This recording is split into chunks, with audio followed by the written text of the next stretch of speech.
NERDSoul. Welcome, one and all. We are here for the black representation of pop culture. Can I get an amen?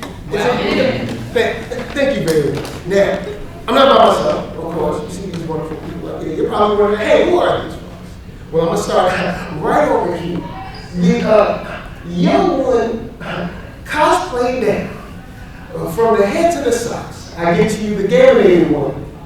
Gamerated cosplay. Hello, everyone. From behind the box.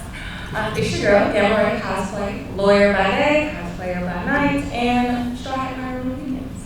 Ah, cool. And right over here, see, this guy has a very interesting first edition. And I did not know what it meant, but now we know that this gentleman right here is notorious. Notorious for what? Artistry and illustration. I give to you, MC Patron. Hey everybody. I'm a comic artist illustrator for about 32 years now. Yeah, 32. So you started when you were one? Out the gate, just draw. Yeah, so I've drawn Marvel, DC. I've done Aztec with DC Comics. I did Bull with Marvel. Watson Holmes for a independent company that was nominated for an Eisner Award. And I've done a couple of creator-owned books, one of which is The Fringe, that I drew and wrote, and Java, a series of adventures written by the late Robert Garrett and drawn by me, both creators of that book. And I do storyboards and other stuff too as well. That's what's up. That's why it's notorious. Now over here, the dubious one. I give you Mark Dub right at the end. Brother, introduce yourself. Hi everyone, I'm Mark Dub, part man, half amazing, spicy like the Creole application. Notorious Stevie. I didn't know you did Aztec. I like that book. I like been. Yeah, I co-created with Grant Morrison and Mark Miller. What? Yeah. The boy band. I'm telling you, he got scared. So, last but not least. So, I just want to give a shout out to people sitting back. You're welcome to come in. I am going to mess with you a little bit. We want you to come enjoy this. But feel free. But he's not going to mess with you that. Not going to mess with you. He'll spoil some shows for you, but he won't do anything else. Maybe. But we appreciate everybody coming in. My name is Keith Cooper. I am one half of the Blerd podcast. This is my partner here. We are from Baton Rouge. We've been podcasting on Nerdy, Blerd, all type of different stuff for 7 years. And I am one of the planners for this is microphone ever since the inception. So when I say that I'm proud and happy to see our faces, I truly mean it from my heart. And you can catch us at www.blerd.com. That's www.geekery.com. You'll hear that a lot. This is the show.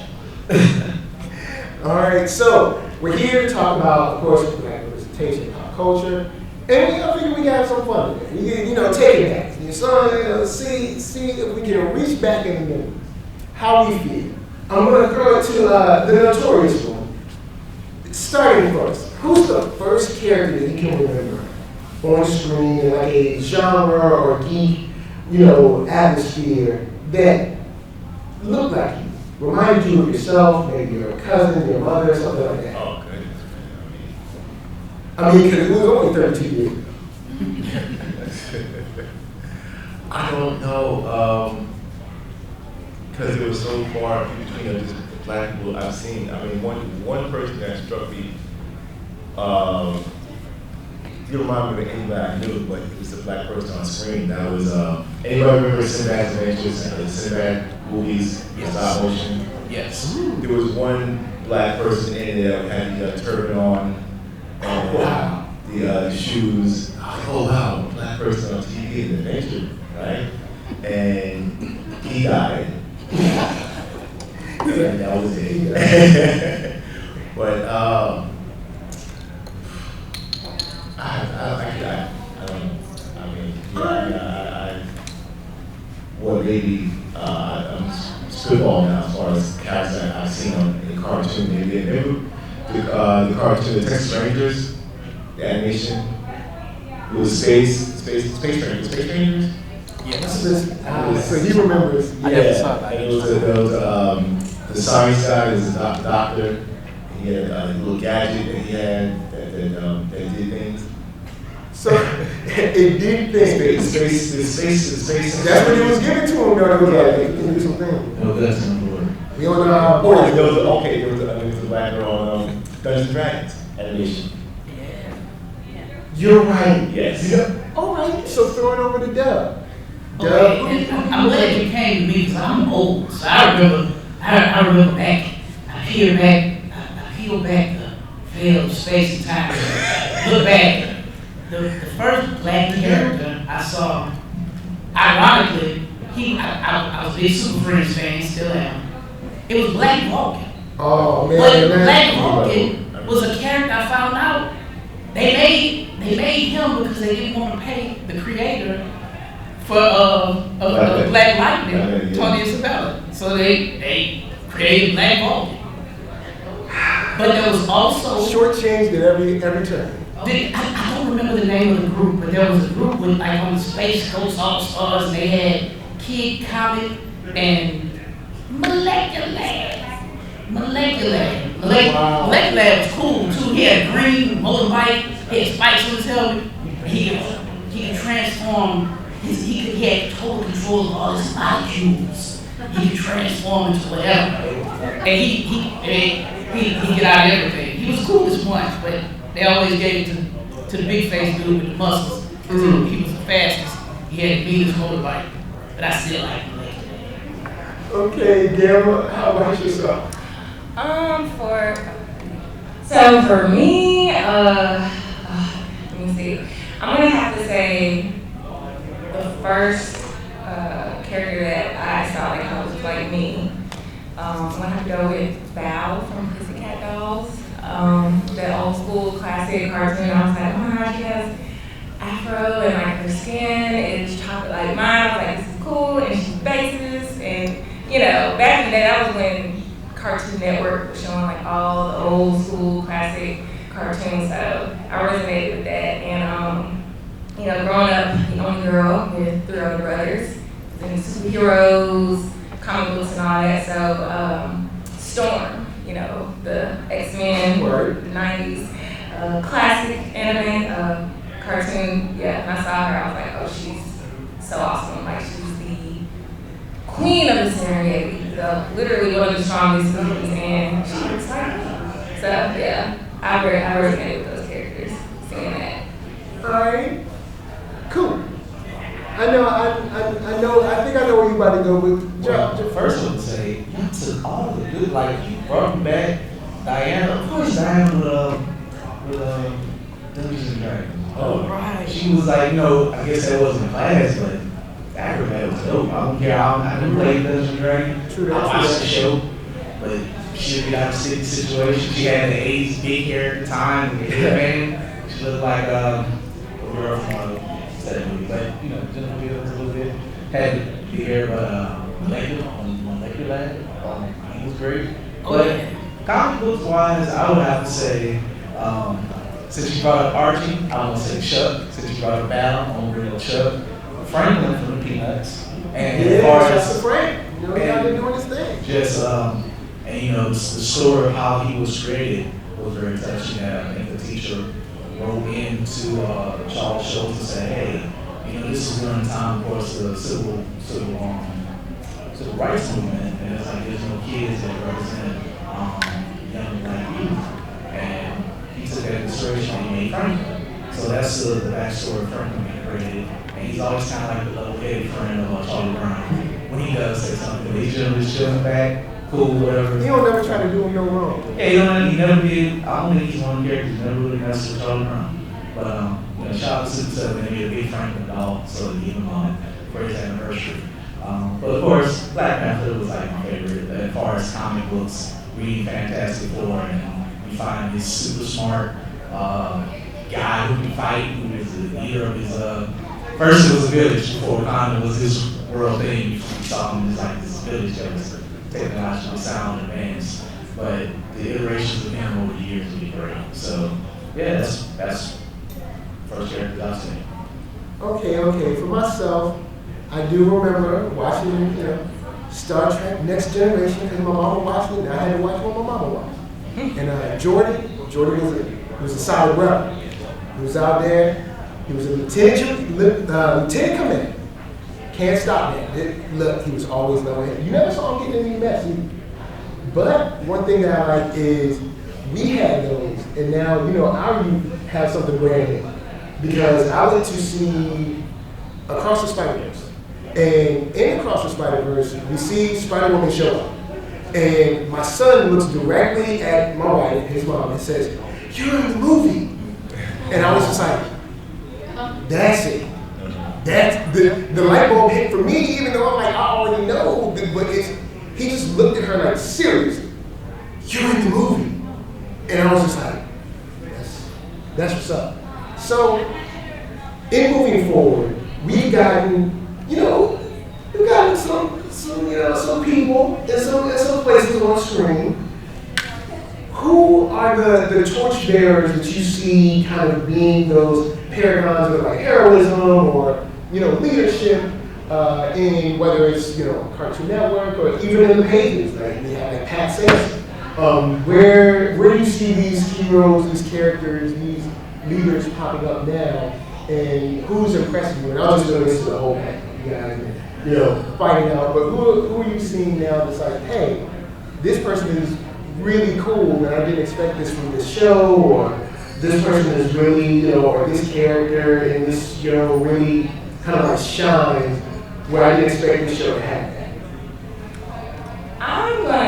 I'll chime in. So for me, it's kind of I don't want to say off the wall character, but not your typical character or one you would classify as like Black representation, but I feel like you would because he is the voice actress. But Garnet from Steven's Universe, I just feel like that show is all about representation of all shapes, sizes, colors, genders, races, backgrounds, ethnicities, just completely diverse. And that's one of the things I love about it. Yeah, it's a cute little corny show about a little boy whose mom was an alien gem and all this, the whole backstory. But these main characters, particularly Garnet, she's completely so diverse, and she's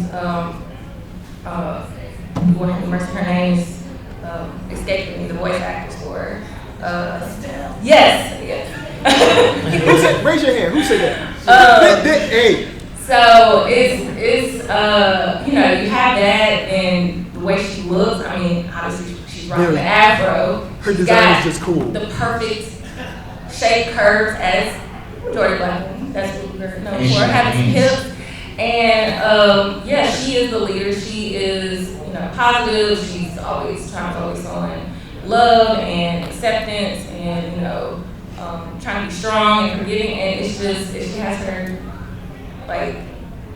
quirky, serious, but sarcastic humor at the same time. But yeah, she just. I feel like that was I appreciated that representation. I know it's kind of out of the norm box, but I've been on a recent Steven Universe binge, so it's kind of fresh in my mind. No, but that's valid. It's valid. Yeah, I'm taking one quick. I'm saying the same Maryland universe with her because the creator of that created Creed. Yes, I love and adore that show. This is great. We've been watching that too. Have you ever played pretend in your backyard with your friends? And that's the show at a large level, but not on an impossible level. And in fact, I'm gonna tie it in with her. She's cosplaying as number 5.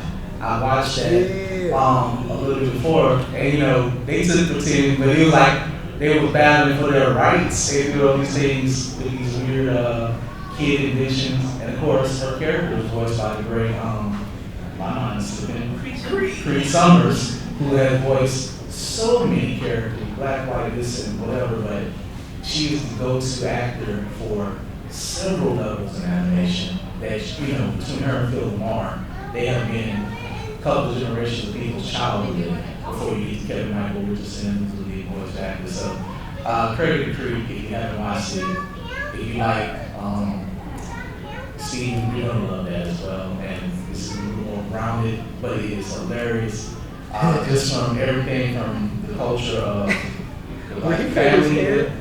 The messed up haircut, you know, feelings of The Uno episode. The Uno episode, Yes. even the knockoff Bring Out Your Beast episode, the Yu-Gi-Oh! Card playing thing. They do so much nerdy goodness in that show, from video games, comics, and just general fantasy, marketing, exploration.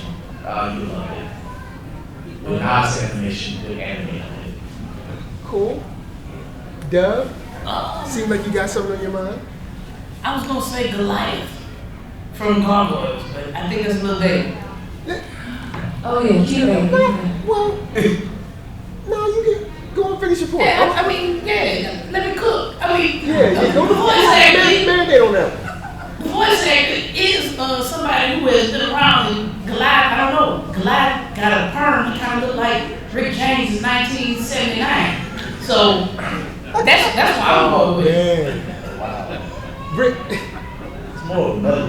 Well, man, I guess we can go ahead. It's the same kind of hairstyle that Eddie Murphy had in the vampire movie. So like an Al Sharpton, Yeah. like an old Al Like Sharpton? it's yeah, you know. Because Al Sharpton is like straight.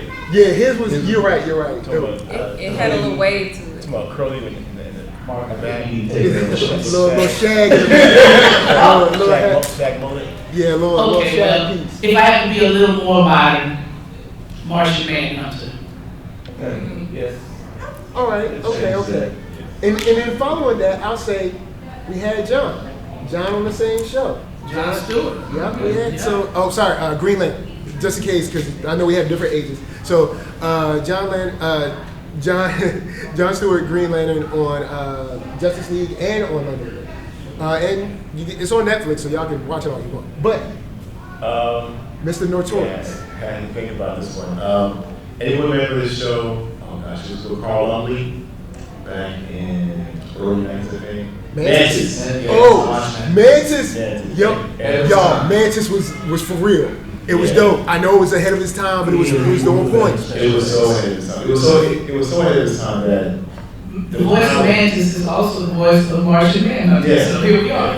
it has come full circle. that it was the first pilot episode was radically different from the series. Yes, it was. Because the pilot episode had two black people that helped him. They were from the continent. I don't know what country, but they were from Africa. And it was a man and woman that helped. That would help. He was paralyzed. The super helped him walk. He was a superhero thing to suit him. And then it was picked up. They changed everything. They no longer had the two people that were black and helping him. It was I don't know how they had it, but yeah, Mantis was really good. I like Mantis. Man, okay. Before we move on, Mantis was dope. Okay, all right. So the guy is paralyzed, man. It's ahead of his time. He's paralyzed. It's a brother. He's like a philanthropist and everything. It's like Tony Stark, but he's paralyzed. Man, look, Mantis was just dope. And I was little, and we ain't have no other superheroes. No. He could fly. All right, he can do all kinds. Man, look, if he can fly. That's it. That was the thing that actors tried to create. He also was in Falcon and Winter Soldier as He was the first Captain America. Isaiah Brand. Isaiah Brand. Oh yeah. He wasn't the first. Not Falcon. He was second, but in comics he was the first Captain America. So before we go, I can't believe I forgot this.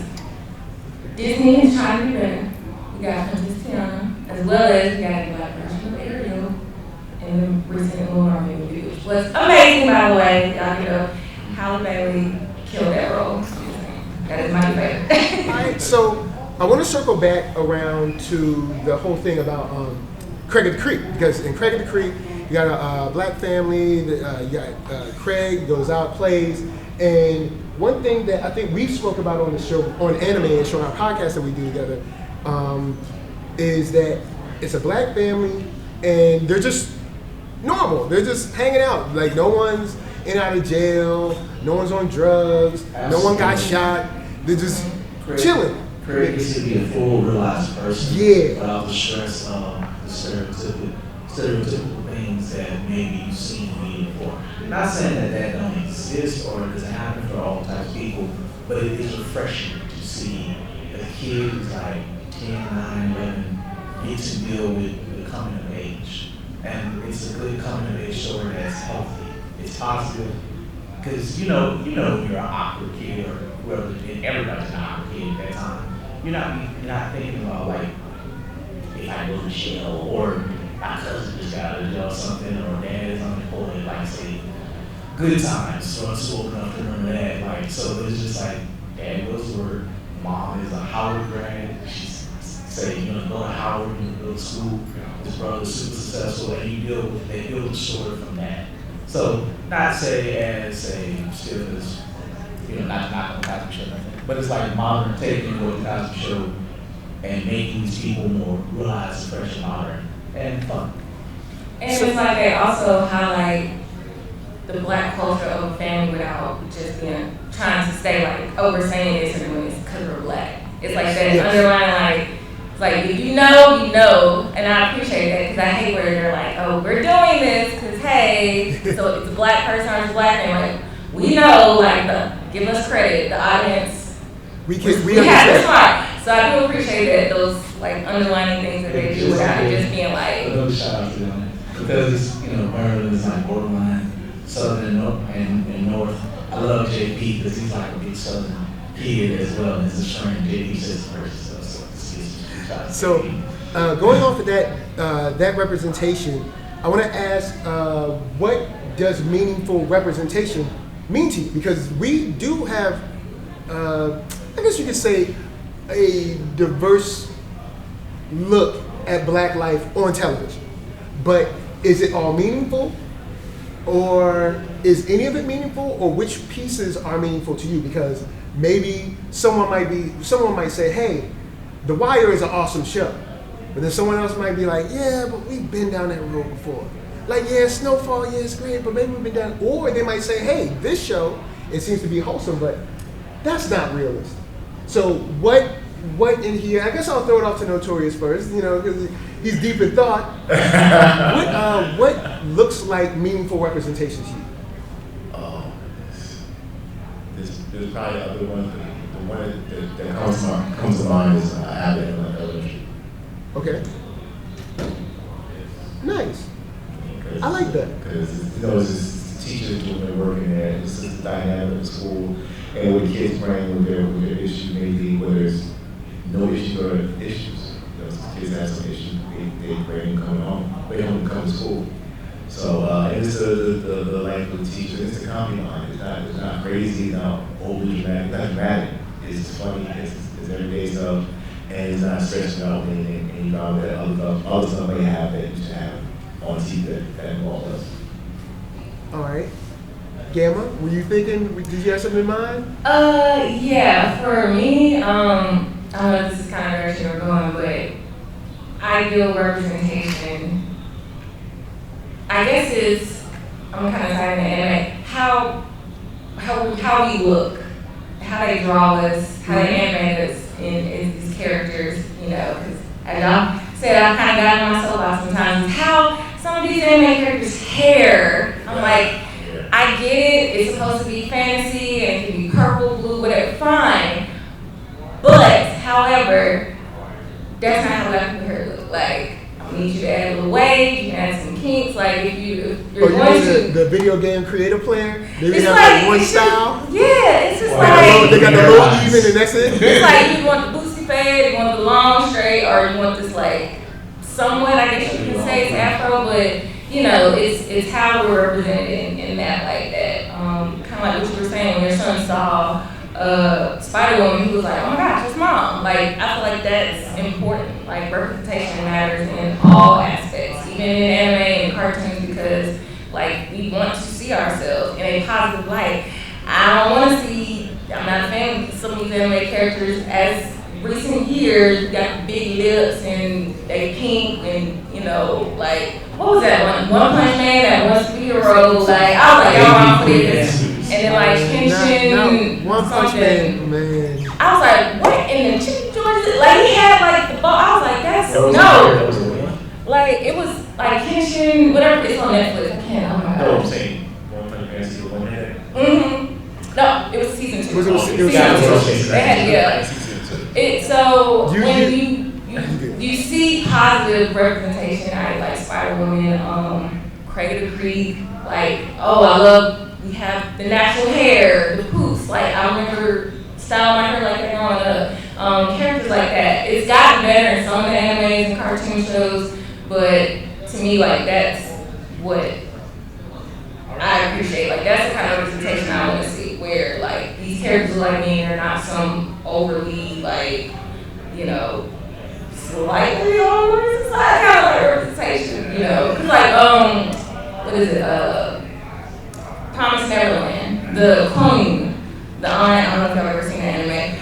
I was very mad at how they had her. I mean, she was just all over the top of her features, and I'm like, that's not how. That's not accurate. That is not accurate representation. Yeah, Moon good too. Yes, I was getting ready. So going, give her some praise. Moon Girl is. Yeah. I know the girl is super. The creator is Amy Reader. She's a co-creator. She's white, but it's. I think that I didn't read the comic book.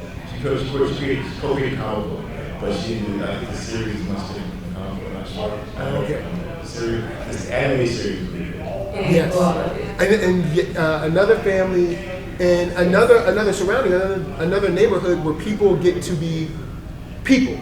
Just get to be, they go to work, they come home, they, watch TV or they play games or something. They get to just be everyday people. But I know Coop had something he wanted to jump in. Actually, I have an example in here you are very aware of. I'm going to give a good example and then a bad example that's directly related to it. Hair Love, award-winning short that's becoming a series about a young black family. If you've seen it, I'm not going to spoil it because I'm not spoiling no matter what they have to say. But it's very touching, very well done. Won an Academy Award for that short. Then there's the flip side, in fact, created by Matthew Sherry. Brother did an excellent job. Then there is a company out there that owns the Nickelodeon. Tried to make a knockoff of it directly and tried to steal its vibe, and then people called it out. But some people didn't understand, like, okay, all it has is a black character that was made by Maggie. And it took they stole the cat from the other show. They shut all that these down things. fast though. And people like, yo, now you didn't make this. This is stealing. This is plagiarism. And people like, a lot of people didn't get it, but it's like, yes, they took his characters and stole it and different things and tried to take the vibe of it to make it quick knockoff.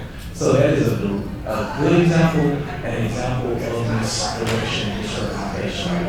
Yes, it had a black character, but it was hollow. It was hollow. It wasn't going to be made by incorrect. And it wasn't going to like really touch upon or expand upon what it was. I mean, they stole it. The cat and the dad, they just ripped the character models and just it was almost a direct copy. They ended up having everybody there with like hair like Goliath. They all had the perm. It wouldn't be good. It goes back to your ego. That's what you get on a British podcast. But Dub, do you when you think about that meaningful representation, what's on your mind? What are you looking for to kind of like pass your litmus test? Well, I mean, so I grew up in the early 80s. So when I saw on TV, there was a very limited amount of like black characters. I remember specifically. I don't even think I can get off his hand. There's Molecular. There's Electra from the Barbarian, Thunder, the Barbarian. There are a handful of black characters that, now, to their credit, the Hanna-Barbera had Molecular was dope. He was a dope character. Electra too. They didn't have them walking and talking and jive or anything. But now there is, it is refreshing to be able to, because black people, we live the entire gamut of experiences, and we don't get to see that on film. We get to see us a certain way, and we've seen ourselves that way for a long time and no other way. So it's refreshing now to have John Stewart or a piccolo, being a responsible black father. Okay, father of the year. So always. I'm taking that. I guess didn't we'll bring any let characters Piccolo roll. all have like black voice actors. Because I don't know what it we is. ain't letting Barra shine, so we can't. I don't know if we can let Piccolo roll. I don't know. Well, Hey, shout out to Barra, man. all right. So Yeah, so Count Piccolo, we also count Skeeter from the. These are the regions. yeah, Hey, I'm saying Panther. I was thinking Panther too. Yep. yeah, Panther. Okay. I We guess we had gotta to throw do it. that. Panther. All right. Panther. All right. We see ourselves. So like, Absolutely count. He was voiced by people are acting and like he used nunchucks. Now when I was in the age, boy, y'all know how many times I lumped my head up trying to spin nunchucks around my waist. we drafted those characters. Yeah, we Like, and we had to at that time. There because wasn't a lot. we didn't have anything, so we had to be like, well, yeah, Panther's a brother, man. That's, you out there playing in the playground. You're like, sure, I'm Panther, because it's the only one we got. So it's gonna be me. So, but the good thing is now we have even like when DC feels like it, we got static. We got when DC feels like doing it, we got static. But we have we got Miles Morales shining now. We got another one when they feel like it. They want to trot them out every now and then when they want to do their reboots. We got Bishop. We got people like Bishop when they want Bishop's to. coming back. He's not gonna happen. Bishop also has. Oh, he coming back? You want a good hair? He's He's not like gonna a have cool the fade or life. something. Wait, he's not gonna have the vampire Brooklyn hair? Then? I don't see it. No more Bishop talk. without the Barry White. Mark. Not the Barry. He did have a Barry White though. Yeah. All right. So when looking at our images and passing those litmus tests, is there a way that we either individually, say with our friends or our households, or collectively, is there a way that we can or do control our image? Whether through like social media, maybe with public pressure, or either with our dollars, or are there ways that we can, I guess, in effect, steer the way we are being seen, the way we are being, addressed? Not saying that we can't have villains, because we got dope villains. I mean, look at Creed 3, or look at like Killmonger. We got villains that are dope, but the idea where the villain doesn't have to be stereotypical. So, I mean, are there ways that you're seeing lately now, or are there ways that you're thinking of that are like coming up and that you're being surprised by, as far as how our image is maybe not controlled or steered or impressed upon when it comes to Disney's and all that? I feel like, yes, I do feel like one of the main ways we can, like you say, kind of have that kind of control is by one, just starting it out, having panels like this, having conversations like this. A lot of people, a lot of these things aren't even being said, and that's the first hurdle. So like, again, starting these dialogues, having these conversations, supporting Black artists, content creators, even Black cosplayers, like highlighting them and helping them get to the forefront to show that like, hey, there's other people. It doesn't have to be this stereotypical like image of what it's always been. Like, we can look like this, we like characters who look like that. I think that's what it's going to take. Also, money talks, as we all know. But I feel like it's going to come a time where not only is it just about liking and sharing and subscribing, or commenting that whole algorithm on social media that we have no control over, but it is going to take a financial support to some degree, whether it's going to movies. I know I try to, if it's a Black movie that's out in theaters that, I want it to be successful, for example, Woman King, I was like, it's getting my points. Like, I'm not gonna wait till it's free on Netflix or things like that, which I could, in no shade, on TV, anybody who did do that. But that was, in my eyes, I mean, what little I could do to support.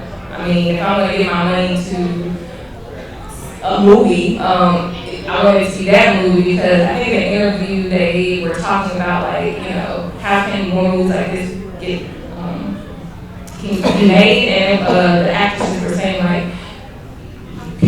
we need butts in seats. We need to rate records. Like, that's how we get paid. That is how they're like, oh, this is a movie that we can keep making different type of versions of, things like that. And people want to see Black women who can, come together with warriors and take over and be complete badasses. Like, that's what we want to see. But they don't look at that box office. So I think that's where, again, like, when you like, share, support, I think that's starting the dialogue, like, and share, and support content creators, Black artists, and also giving $100 to those movies, Black movies that we want to see, because that's the only way we're going to get more of those. Because I would love more movies like OneYoungsta. That was awesome. I don't know about y'all, but that gave me all like, I was like, I'm here for it. Thank you, all.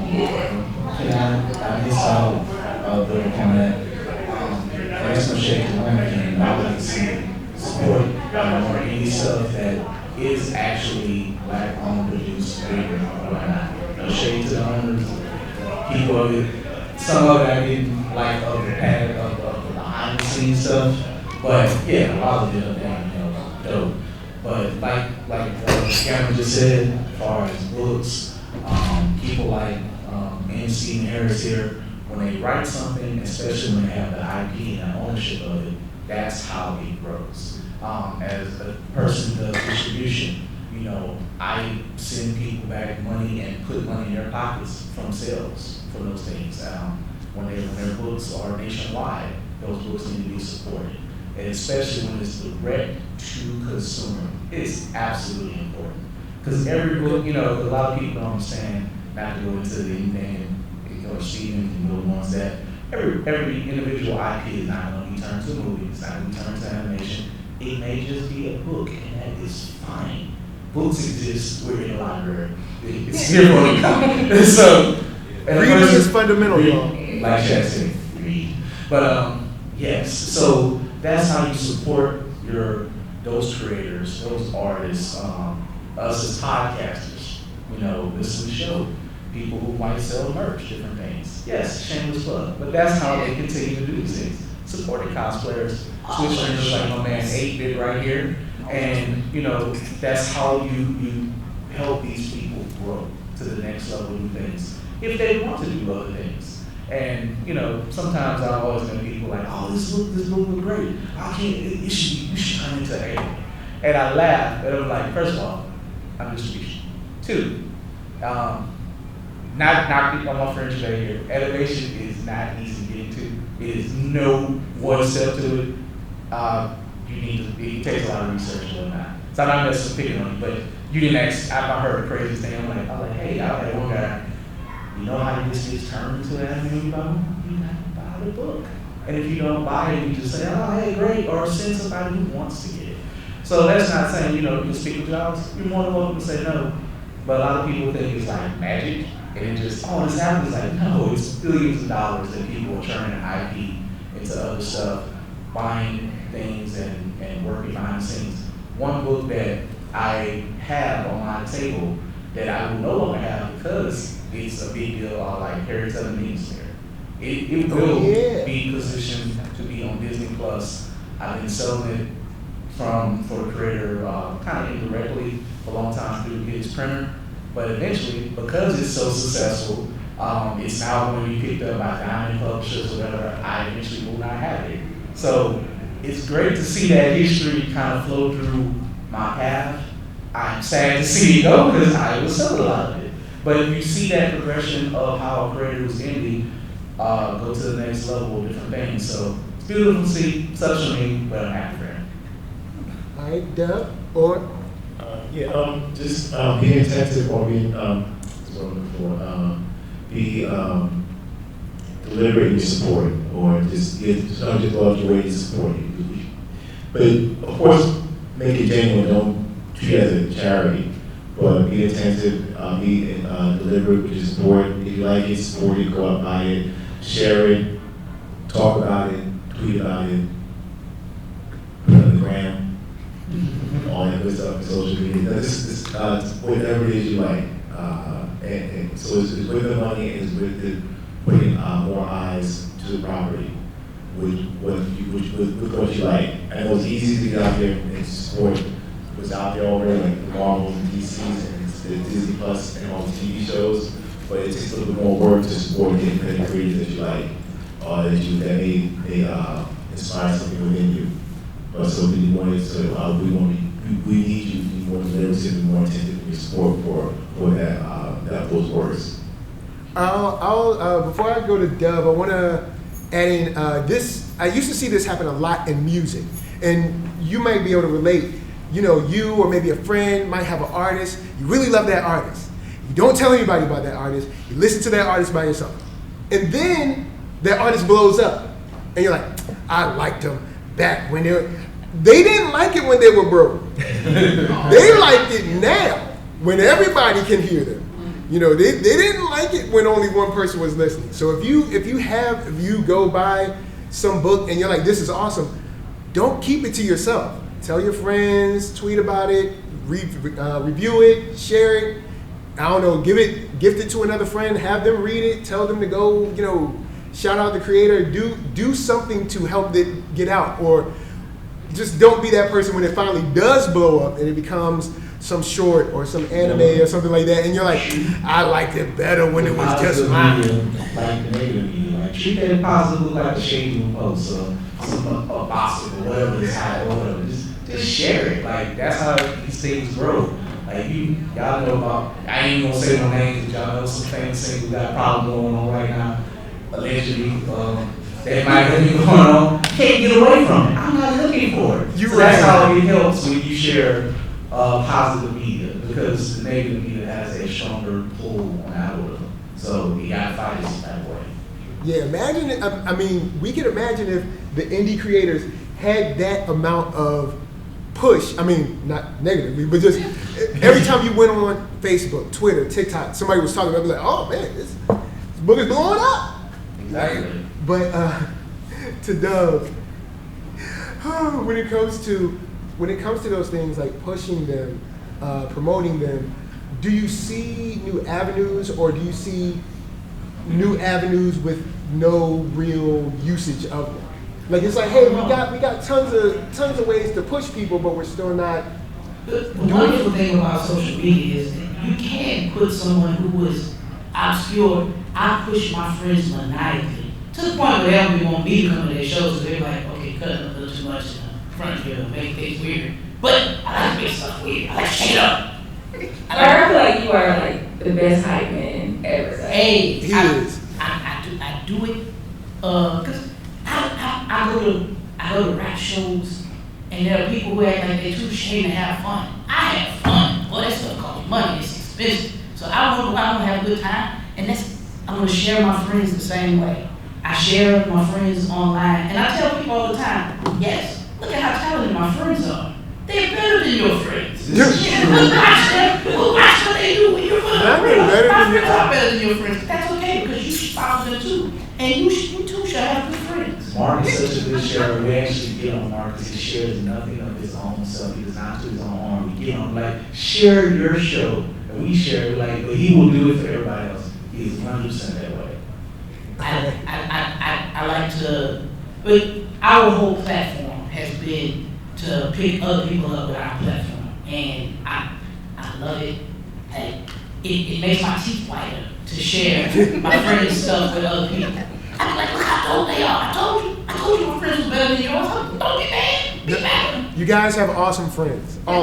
You do have good friends. They just, I don't know. They're better than mine. I'm sorry. I'm sorry. You know what? That's a great. Blessings to your friends. That's a great place to stop, because y'all are smiling, y'all are happy. We got some time. We got some time for some questions. You know, we got a little time. So before we get to questions, don't forget Blerdish, BLERD-ISH.com.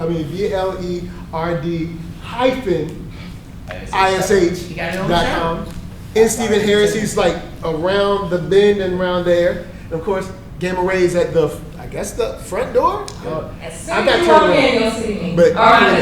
But we're in the hat. Are there any questions? Anyone want to bring up something? Is there something on your heart?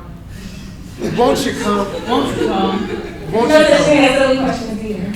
Go ahead. I just wanted to add, when you was bringing up about like something that we were surprised to see or surprised to see people like us. It's not animated, but the Bridgerton series that came out. Like I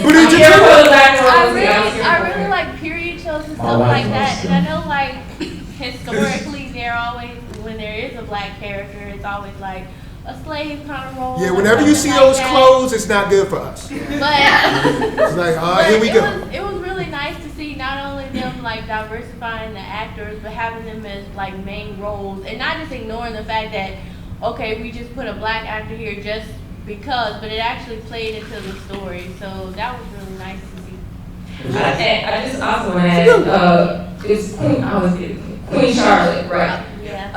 That if y'all go and look at a picture of her, you know that scene in the movie where she's just like, why are you making me so light? I'm actually darker than that. And Queen Mother came and was like, make her lighter. Y'all actually go and Google a picture of what Queen Charlotte looks like. You're going to see she's got some strong features. Historically, I think it has been said where she was like mixed, like half black. And I mean, if you go and look at a picture of her, you're like, yeah, she got some strong African American features going on, like the nose, the face, like she just looks light skinned or Creole. Like you can tell, like maybe if you just added a little shade to her, like oh she definitely be black.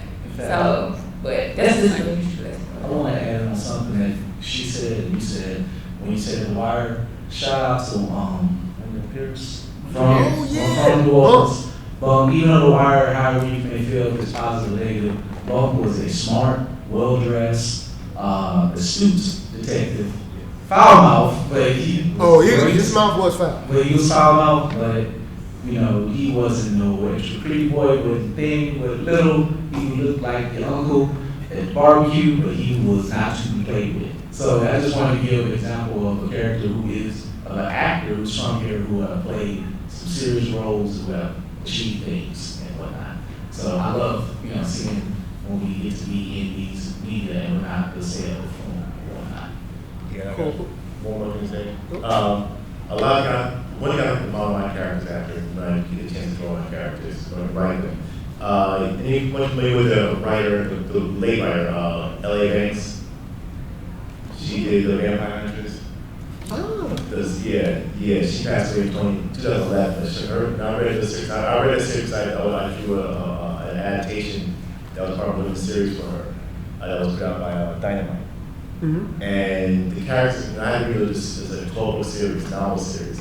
And the characters she had those were very diverse, come to backgrounds from the American South, American North, the West, and Brazil, Black people was Brazil, East Africa, West Africa, our different dynamics has showed up in there when the characters came in playing the books.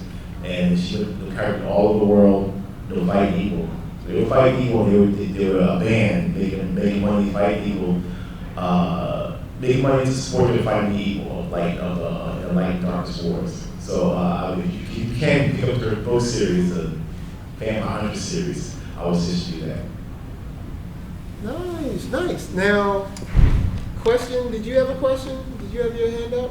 Me? Yes. Did you have a thought? Or? I have a thought. You look like you was pontificating. So you were talking about how you saw Martian Manhunter and Piccolo as black. My question was, are there any other characters that aren't black but you see them as black? Because for me, that was Goofy and Max from a Goofy movie. I always saw them as black. Over and over again. Yes. Of course. Watch that Atlanta episode. We talked about it. Yes.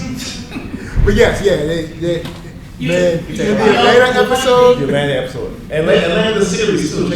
Check out the series. Check that out. The funny thing is, like, I may be older than all these young whippersnappers on this panel, because Steven is like, notorious Steven got to be 32. 23 again. Like, but, like, I had to latch on to characters who I knew had black voice actors, because I wouldn't see black characters. So, like I said, again, it is pleasant to see black characters like drawn real well. But who do I like right now? You know what? Miles Morales broke my heart because I'm a Bat fan. I like Batman. I always have. This is no secret.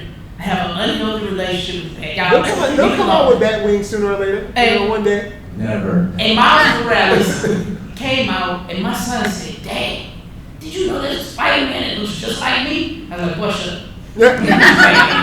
Reach more Batman. He's like, no. Look, he looks just like me. Did you try to put him on the new Robins and stuff? Did you try to put him on those people? On the Shield and look, Siren. What was his name? No, he was sold on Miles Morales, and I was like, dang on it. That wasn't my words, but that's the approximation we're gonna use today for librarian purposes. Librarian. I think I just made it up a word. I think you made that up. But yeah, so to answer your question, I'm just natural to black voices. So I see somebody on the screen, they black, even though I look, when I heard Marshall Man, I was like, yeah, he sounded like my uncle. It's like, he black, he black. Yeah. But another question? All right, cool. Then you, and then right after you. But go ahead.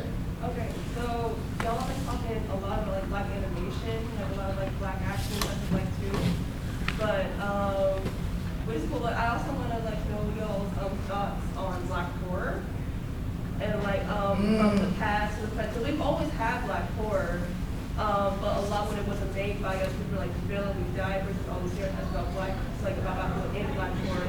But black people also utilize the horror genre of the generations to like spread like messages in the communities. Like we always had like Blackula, we've had Death by Temptation, we've had They Tell the Hood, and then like recently we've had like Jordan Peele movies. So like I want to know like what are y'all's thoughts on black horror in the past and the present, like when it wasn't made by us, when it was made by us, like its impact on the community and media and all that stuff. All right, first, everybody check out Sade Sellers. Sade, if you're watching this, I'm gonna send it to you so you won't see it, but girl, I forgot the name of your podcast. She's a sister, she's in LA, she does a black horror podcast, and she's a producer and director of black horror and black horror sci-fi projects. So Sade, I'm so sorry I forgot the name of your podcast, but Sade Sellers, just check it out, she's dope. If you meet me, I can send you her link. But Tales from the Hood, man, it was classic. Remember when he was like, maybe he just got weak bones? Like, man, look, that was hilarious. All right? I mean, it's not funny, but that was, man, funny. The slave dog was like the the slave. Oh, man. Wow. We can't even fully talk about the funny things about the dogs. Y'all can watch the film. I love black horror. I just saw the black in it. Like the black in it. It was very tongue in cheek. It said it had things that were happening in the black movie that black folks would say, we don't do that. And they were like, I'm not going there. And everybody was like, no, I'm not going there either. It was very funny. I like the way it was executed. It was meaningful satire without being hitting scary movie before. Which scary movie was very time, but we just been there, done that. But they were able to say something while entertaining you without breaking the fourth wall per se. But as far as black horror, I mean, I sell some of it. We sell for artists. We have a collection called Slate. A lot of black artists, authors who've written these vampire stories, different things collection. We have Black Crescent City Monsters. There's black, it's growing. We interviewed a lady named Dicey Grenora out of Houston. She's big into, I think she has a story in that book. I think she's like an Anne Rice understudy. Yeah. Like she does some serious vampire stuff. We have something called Keisha the Demon Eater. Newton Lua, he was a guest here last year. He touches a lot on some black horror as well too, so it's out there. So for me, again, love this question. I'm a huge fan of all things horror, especially black horror. So, like you said, what we've seen the difference from past and current and present. For me, I think what was done in the past, it was like when black characters were in those horror movies, we were seen as either the unimportant support to the key, final girl character, or we were seen as an obstacle to overcome to show that, especially like black men in horror movies like years ago. he would always either get killed and it would be like, oh, the villain or the horror, the monster killed the black guy. So whoever kills the monster has this unsurmountable strength because the black character is this It's like a brute. Yeah, like essentially not an easy obstacle to overcome. So you defeated that, then you defeat the monster, you on top. Now I feel like we are represented in the sense of like we're taking the lead. We aren't the obstacle to overcome. Our history, our lives were our obstacles to help build us up, to make us strong enough to take on whatever challenge, to take on whatever monster or horror or whatever, like, and get out. I mean, Rose was like, nah, I'm not happening. Like, I'm out of here, like, I'm messing all y'all up, I'm gone. And Lovecraft Country, like, oh my gosh, like, I thought it was amazing. That could have easily fallen into the trope of how black horror was done in the past.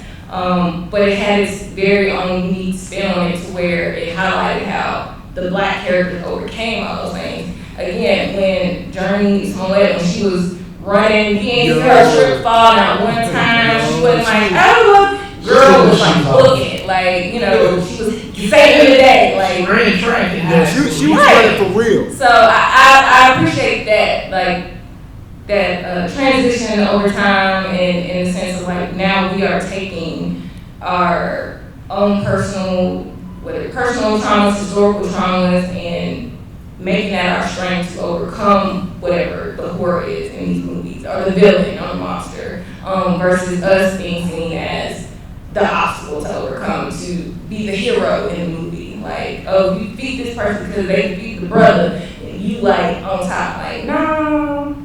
Well, I mean, it's really, like I say, man, it's pleasant. I remember the first black dude I saw in a Jason movie. He mixed on Jason. Oh, and no. Jason punched his head off. I was like, that's the best we got. Yep. We can't. No, it's the country that was surprised. That's all we had. So now now we got Lovecraft Country. Like I said, it's come full circle. You gotta finish it though. Jason punches his head, off his body, clean off, right? And it falls into the dumpster. That's and then the dumpster shuts, man. Steve, Notorious, do you have any? Yeah, I don't do harm. All right, man. I'll say this. I went to LA Makes one more time because she was talking to me and my friend Eric Battle, another comic artist. She was talking about how she saw Night of the Living Dead, the black man who's lead in that movie, and how all the community came out to see that, and then he's going, he's living, he's the lead, he's killing folks, he's doing it, and then how heartbroken they were when he got at the end. It was like a serious thing for them to experience that. So like some of these shows that we experience after having so much trauma, either in real life or on TV, is seeing that, just seeing someone being brought up so high up and then brought down was a thing for her. But it's a testament to what TV and entertainment can do. Can bring you up and bring you right back down too. And the other thing I want to say was on the flight down here, we flew into New Orleans. Someone in front of us was watching Get Out, and I was watching it, through the sea. And it was like the flight was almost over, so I wasn't gonna turn it on. But it's just, and it was on. I couldn't hear it, but it's like just seeing the performances, just watching it on mute was something else. I mean, Daniel Kaluuya's facial expressions throughout the whole movie, like and seeing his interactions with whoever, with the family, Keith Stanfield. When he was like, nope. When he was talking with Keith Stanfield, when he was in the middle of talking, when Keith Stanfield was with the old white woman, and how he switched up because of the flash of the camera, and just like the performances in it was like in the show was just phenomenal to me.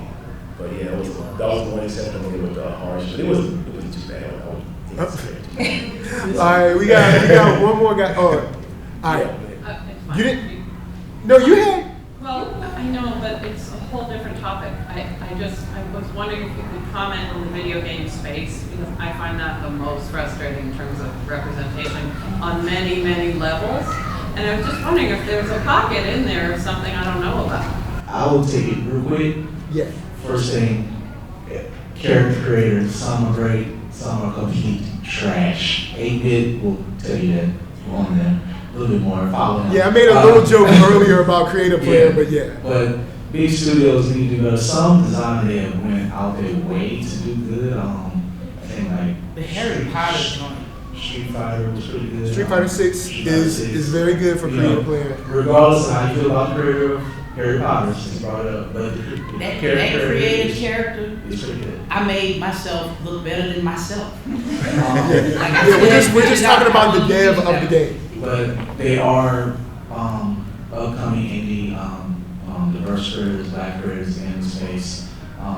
So I think Mix is a good place to find. People can find a lot of showcases, and a lot of people are starting to take time to show what indie black creators are doing in the game space. Right here, and then you, and then we'll be out. Go ahead. Yeah, I just want to say, like, kind of, I feel like with the shows from the early 2000s, it kind of like helped push us to where we are now. So if you like watching Vampire Diaries, Bonnie Bennett's character had like 2 love interests and they both died. Vampire Diaries, if you looked at Buffy the Vampire Slayer, there was 1 black character and she ended up dying. Walking Dead, every black person died. That's what I stopped watching the show because of that. But it seemed like True Blood. True Blood, Lafayette, like all these people, and it seems like at some point collectively people were just like, we're tired of seeing the same thing. Like Bonnie Bennett's character, she struggled the whole entire show. She couldn't get, even when I thought like, oh, she finally got love, died. I'm like, people died 20 times in this show. We still couldn't bring him back for some reason. When Tara found love, they made her a vampire. They killed her. She came back, but her life was hell. And then, but it's like now we're kind of in a position where we're just like, we're sick and tired of seeing the same things. And like in movies, I see more of us, but it just seems like, okay, the TV show kind of like, we're going to dial back some of the black characters, some of them going to line them up a little bit more. But it seems like a lot of it just boomed with books. Like authors I'd never heard of, and that's where it seems like it's kind of gone. Like it's not so much on the big screen anymore, but it's more so in books. Like everybody has a book. That's why indie writers support them. Yes, support those indie writers. One more? Back to the character creation, how do you feel about people, like black fans having an effort to push towards it? Like Animal Crossing, black fans started asking Nintendo, hey, where are the hairstyles that represent us? And we got an update with a lot of black hairstyles, things like that. How do you feel about fans pushing towards that diversity? It's our money. Why not? We want to see ourselves. We give Nintendo a lot of money. That's how anything works in a corporation. If they're not told, they're not going to do it. Has to curate that change. Yeah, definitely. We And it's cannot kind of rely on them to do the right thing, especially when money's involved. So you put your dollars where you want action, and you take your dollars away from where you want action too. You don't want to give you what I want. I'm gonna take it over here to Blerd. Hey, we're gonna get some good stuff from Blerd. it does happen. They see the server activity. I mean, when companies are doing well, they post their server activity. Like you'll see, like Street Fighter 6 posted their server activity because they're like, hey, we popping. But I'm sure there's some games that are not going to show that because, of course, if they upset the fans, they're not playing and no one's online. No one wants to be like, hey, no one's playing our game. So it is very important. You bought that game, you took some ownership of that game. Message them, get your friends, be like, look, where I had. And I want more than just the regular fade. I send the few games I play. Oh man, y'all should see the emails I send these people. I might publish some of them. I let them know. Boy, I spent $3.99 Look, guys. on the opportunity to have a chance at this character. Y'all gave me Rocket Raccoon again. That's $20 on the street. I'm gonna show y'all how I feel. You talk about Don't Don't give me one of the guys. You talking about Contest of Champions? Yes. That's one of them. Contest of Champions, come on, man. Come on. That's why I stopped playing. But all right, look, don't pay for those gyms. You ain't gonna get no good characters. All right, so guys, thank you for coming out. Thank you for hanging with us. This is the Black, representation in pop culture. Until next time. Until the next Get Out chapter. Ain't get rid of us. Until the next superhero. This is from us telling you peace and come visit us. See us at the tables. Yes. Converse with us. Thank you so much.